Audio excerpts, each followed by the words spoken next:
Welcome to the Steps podcast, a space to enjoy empowering conversations on spiritual growth and healing. These conversations are based on the Steps course, a 12-step program designed to bring freedom from negative thought patterns and behaviors, equipping participants with tools to live a more joyful and hope-filled life. In this series, you are invited to listen into the raw and unfiltered personal journeys of 3 participants, Lou, Lars and Jamie. They share how they began, grew, and are still very much growing in this journey towards inner peace and freedom. We hope you enjoy the episode. So today we're talking about what it looks like to maintain and grow in freedom, having done the Steps course. I guess the first thing that I would say that I really noticed is that, and I guess I've learned that maintaining my freedom is really proactive.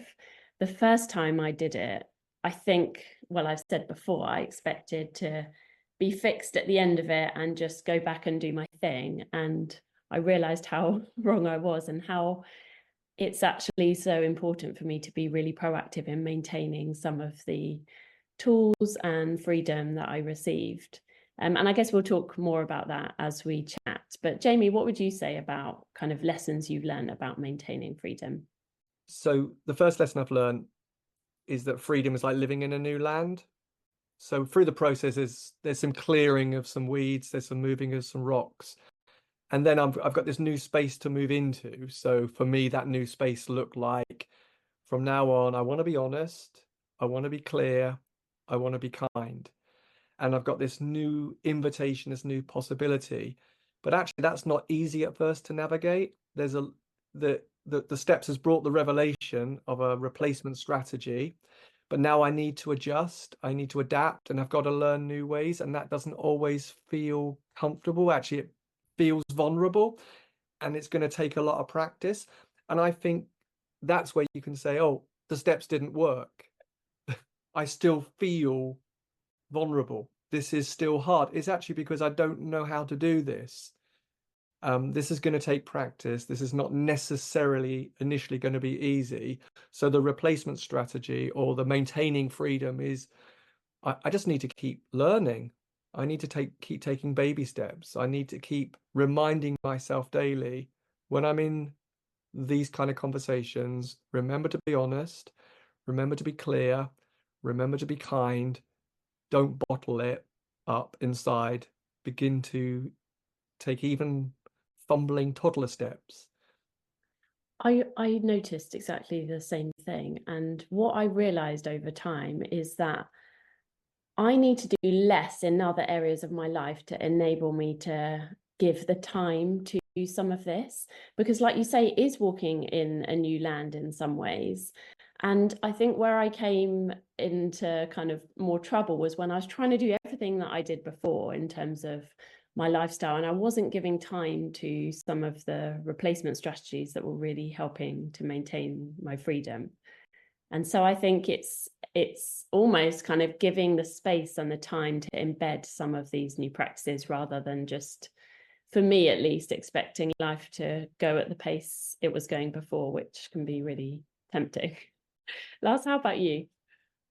Well, I very much identify with what both of you are saying. I remember as I was going through steps the first time, I was so excited about what was happening. And it felt like, this is a miracle. Life is completely new.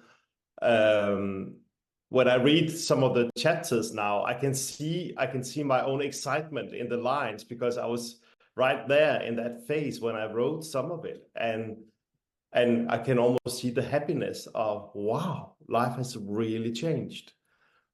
And that it was transformation happening. But what I realized was that there are so many layers to me and to us as persons. Like you said, Jamie, there is the whole emotional system. So I may have put things straight in my mind. So I feel like I have an overview of this journey. I have an overview of a new way that I need to act. But in my emotional system is still the memories of the things that brought me to the place where I fell into this destructive habit of mine. And it's even in my body as well. My body remembers too. So I have in my system, I have things that are, some of them are quick to adapt and to learn. Some of them are really, really slow. And therefore, I think what you say, Lou, about taking time is so important, and also to just realize this takes time. It's a lifelong journey, and it's not like I'm at the same spot, but I am on the journey, but it's still a journey. It's not, I'm not at a final destination. So to me, there's been different ways of experiencing this. As some of you may have experienced, I definitely had points where I was like, this is not helping at all. I had one yesterday. I was late for a meeting and I couldn't find a parking space. And then when I finally found a parking house, I had to go down so many levels because there was no room for the car. And then the payment system didn't work. And then when I came up, my navigation system didn't work. So I couldn't find the place where I was supposed to be and where I had a function to do. So suddenly I had this sense of anger. And I am working on anger right now. But I got angry. And I was giving myself a hard time, and I gave life a hard time. I was like, "Grr." And then I stopped. And I think because of the process, I just had a laugh and said, all right, we move on. But before that, I had to go through this one again. Oh, it doesn't work, does it? And then I was back again. So it's just, and where did that come from? That anger, it came from my body, actually. It was my body reacting before my mind realized what was going on. As soon as my mind realized it, I could go straight into the steps way of, and then we were fine again. So, sorry, that's a long answer to your question. No, but I think it's a really important thing to catch because we can't really see our history, and we don't necessarily make the link between everything we've experienced in life to this point and everything our body remembers and our mind unconsciously remembers. It can be easy to minimize it and think, oh, come on, I'm meant to be living in freedom now. Why is this still hard? And I think when we acknowledge that this is a real thing and we are in a journey and it is a process and it's not just kind of your A to B and then that's it, I think it takes some of the kind of pressure off. And I think this is why what I love about in the AA, you often hear people say, I'm 3 years, 2 days and 6 hours sober. And it's like they know how precarious freedom is. And so they take a moment to be like, no, I'm celebrating how far I've come so far. And I mean, I had a moment yesterday when I was chatting to Lars and I said, oh, I went on holiday last week on my own with a friend. And that was a massive point of celebration for me, because before I wouldn't have felt like I deserved it or I'd feel too guilty. And we kind of had this conversation where like, oh, I'm raising the flag and I'm stopping to celebrate, because these are the moments where as we stop and celebrate, we're like, yes, this does work. But like you say, like the car park example, there are so many kind of moments in our days where we can be like, oh, this just isn't working, or this is just really hard, or where is my freedom? And so I think, at least for me, a huge part of maintaining freedom is stopping to celebrate and be thankful for where I've come from. And I think it's remembering the why we're doing the new thing. I need to remember that over responsibility, walking on eggshells, over apologizing, beating myself up wasn't healthy. And it led to my mild panic attacks and discouragement and experiences of exhaustion. Because I think when I start to feel better emotionally, what I want is a way out, not a way through, because it's much easier to go back to what historically has worked than the pain of the new thing, the new decision, the new choices, the new habits. So I think maintaining freedom is, I've got to remember the why. It wasn't healthy. I may not be feeling that now, but remember, I need to keep reminding myself daily. And I think for me, step 10 has been something that I've practiced now for 3 years. It's the end of every day. I want to celebrate. I want to be grateful, but I also want to recognize when old patterns of thought and behavior, they're starting to become back in again. If I notice it, I need to be honest. That's over responsibility. I need to be honest. I'm starting to blame others for how I'm feeling or whatever it might be. And I need to be able to face that. And I need to be able to see every day what actually is my replacement strategy. I want it in front of me. I want to see it. I want to see what I've decided so I can see, did I decide to go walk through, get the machete, chop the weeds, make a path through, or did I just try and find a way out? Yeah, that's tough. But what really kind of strikes me as you're talking is the fact that we have to do, or like, it helps so much when we do this as part of community, because there's so much that can be going on inside. And I think when we support each other by having chats about the process and having really honest conversations, do you know what, I'm back at step 3, and having those kind of conversations where we're being real about, my replacement strategy has just gone out the window, or I'm struggling with XYZ. I think that's where being in a community of some kind, or engaging with people who have done steps or other 12-step groups, is just so helpful, because it reminds us we're not doing this on our own. We're all on a journey together. I so much agree with that. Community is so vital in all of this. I more and more hear myself use the phrase, my steps family. And it makes me feel good whenever I say that. Because it is actually important to have a family of people who understands the language somehow, so I can easily access, this is what we are talking about. And like you said, this is what we are celebrating. I think for me as well, I really get the why. I think that's hugely important, as you said, Jamie, but also I think connected to that, and maybe that's also what you mean, is really the power and even the potential joy of step 1, the powerlessness. For me, that has been a growing thing in terms of maintaining my freedom. So where before I would see my powerlessness as my enemy, as the problem, the more I live in the steps process, the more I start to find joy in my powerlessness. And I think that it is because I see that it actually does create a pathway for me to have even better community with other people, because I need them. I can't do this on my own. But also it connects me even stronger to God, my step 11, because I really need him. So I'm not growing out of my need for others. I'm not growing out of my need for God. Quite on the contrary, actually. And I think that is maybe a really vital part of our whole maintenance, to realize that. And I think for many of us, that is not what we expected as we engage with the process. I remember at my gym, there was this sign, give us 12 weeks and we will give you a new life.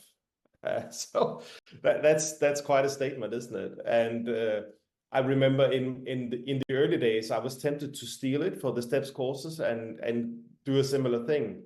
Today, I would never do that, because I would rather say, well, join steps and find out how powerless you really are. And and the more you find out, the more you will find out that you're even more powerless than you thought. But as you grow in that, you also increasingly find joy being right there. Mm-hmm. It's funny, isn't it, how kind of you get through to the end, and actually the pull is being back at step 1 almost. And as you said that, I was like, actually thinking about my journey of during steps over the years, I used to hate being at step 1. I was so furious with myself and God, and I'd just, be very grumpy about it. And I'd be much more like step 10, like that's nearly the end. But now, actually, as I think about it, the last few times I've done it, I have had increasing joy at step 1, because it's such a reminder. Actually, I don't have to strive. I don't have to try. I can just be where I am without kind of any judgment on myself. And so actually then that's meant, I guess, as part of that, maintenance for me has been carrying on with steps and doing it again and again and again. And I've found, as I've done it again and again and again, I'm living with the steps day to day more. So it's not such a it's not something in my distant memory where I'm like, oh, what was it again? What did we do? I can, not always, but I can often see where I am at a certain point in a particular issue. I can see, oh, actually, I'm really at step 2 with that. And it helps me think in that way and kind of carry the principles with me, which I find really helps with the maintaining of my freedom. And I definitely agree with you both that community for me has been the greatest gift of the process. And I would say some of the greatest transforming revelations have actually come in the context of a group. I remember on a course recently, somebody shared at step 12 their revelation. They said, I don't need control. I don't need certainty. I need to know that I am loved, and whatever happens, I'm going to be okay. And it just went boom in my head. As a spiritual experience, I thought, wow, that's amazing. That's a huge illumination. Whatever happens, I'm going to be okay. And I think the step 11 is a huge part too of the maintenance of, actually, I'm designed to be in a relational space of trusting and relaxing and surrendering to the loving leadership of God. And then it takes me back to step 3, that when I surrender, life gets really, really interesting. And I do see that the maintenance of freedom is the dynamic of living often in different parts of the steps throughout the day, and fueled by this space of, you know what, I'm unconditionally loved. And I do think that's the huge part ultimately of maintaining and growing in freedom. You know, the Bible says, you know, where the Spirit of the Lord is, there is freedom. And there's something dynamic happens in this relational space where he sees me, he knows me, he sees the squiggly things in my life and is not put off. His love endures forever. And that's an amazing place of rest. And I would say the more I've grown in that place of, I really can trust you, like Lars said, the more joy and the more gratitude springs up. Yeah, I think that joy is such a factor in this, isn't it?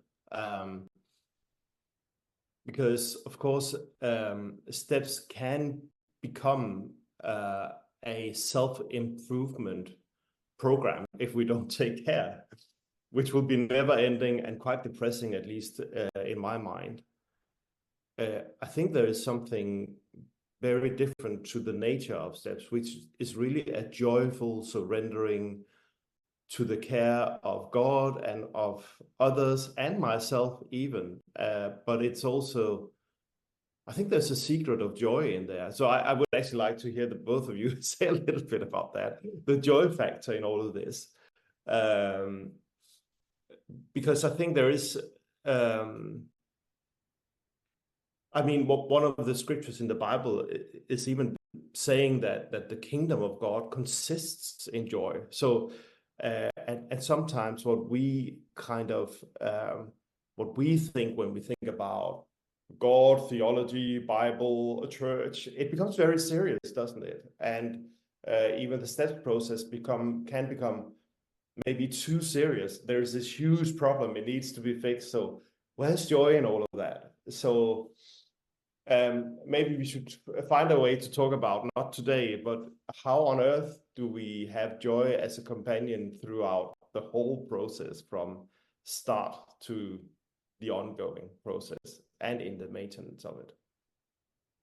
It's definitely an important conversation to have, because we really do have a joy deficit in our society, don't we? We can, you know, we have a negative bias, and it is one of the kind of wonderful outworkings of the steps process. I know for me that one of, like, in between kind of me and joy was a lot of kind of, I guess I think it was pride. Like, if I'm thinking about maintenance and my struggle around maintenance, it has been like having the humility to accept that I am in a process and continue to be in a process, and I'm not gonna kind of, I don't need to fight my way out of it. And I think as I've given into kind of the powerlessness, and as I've kind of gone through the process of working through pride, I've experienced so much joy on the other side of it. There was a wrestle in me before, like, I want to be able to do this on my own. I'm kind of independent and I can fix myself. And it's those layers that have come off. And I really feel like God has worked a lot on pride in me. And it's as those layers have come off, I've experienced a lightness and a joy that I definitely did not have before. Yeah, I think that if in my relationship with God, I'm saying to God, don't worry, there's a better version of me on the way. I'm working on it now, and you're going to love this new version. And I think there's some separation between me and him. And when somehow I arrive at this better me, then we begin this relationship. That's really miserable. And I would say that's a huge part of my judging myself without mercy. But if I can notice, and it's something I think Lars said to me the other day, if you can notice something and see it, I notice this behavior, I notice this attitude, it's a reality, and then entrust it to the work of God and move on in the joyful relationship of being the little one, that's amazing. But if I notice it and it becomes the new project me, that's miserable. I love that. I love that. So if you were going to give one encouragement to anyone listening on the theme of staying free, maintaining freedom, what would that be, Lars? I would actually, following what we just talked about, say, stay on the joy side of things. Choose joy. Stay in the joy of what God did do through the process, and the joy of actually having done it, and the joy of even listening to this podcast right now, because that shows that you're serious about staying in the process. So choose joy and refuse whatever will take joy away from your life. I would use a story that Brené Brown, the sociologist, uses. And she says, look, if you're going to somewhere that you've never, ever been before, you're going to get lost a few times. You're going to take the wrong turn. You're going to have to look at the map. You're going to have to reroute and turn around. But if you go to that same place every day for a month, there becomes a point where you can't even describe to another person how you got there. It's now automatic. So I would say take the reality of step one. It's not me doing it. Take the gift of the replacement strategy that got formulated earlier on and be kind and compassionate with yourself and say, every day with you, God, we're going there. And over time, it just becomes automatic. Yeah, well, it's the power of habit formation, isn't it? I really love that. I would say my encouragement is probably what I talked about earlier, and this goes alongside what you were saying, Lars, about joy. Stop to celebrate. I think sometimes we can be so focused on where we're not free or how far we've got to go, but actually, how far have you come, and what are the points where you can say, oh, actually, this has changed. And link to that, share your story, because it's when I share my story with people, it reminds me and it does me good of the things that have changed. So there are so many people who would benefit from hearing our stories, so many people that might come and do a steps course, whether they are believers or not. And I think when we share our stories, it's a gift to us, but it's also a gift to the other person, which brings joy. It's been so good to talk about this. I think it's I feel really encouraged in my own maintenance journey. Jamie, why don't you close us by saying the Serenity Prayer? Yeah, absolutely. God, grant us the serenity to accept the things we cannot change, the courage to change the things we can, and the wisdom to know the difference. Amen. Amen. The Steps podcast is brought to you by Steps Global, a non-profit charity that is funded by a group of Steps supporters. These are people who have experienced personal transformation through the steps and who want to share these tools more broadly so that anyone can find freedom from unhelpful thought and behaviour patterns. To join us or share a one-time gift, visit www.stepscourse.org/support. If you are interested in finding out more about the Steps course, including upcoming courses, sign up to our mailing list via our website. Thanks for listening.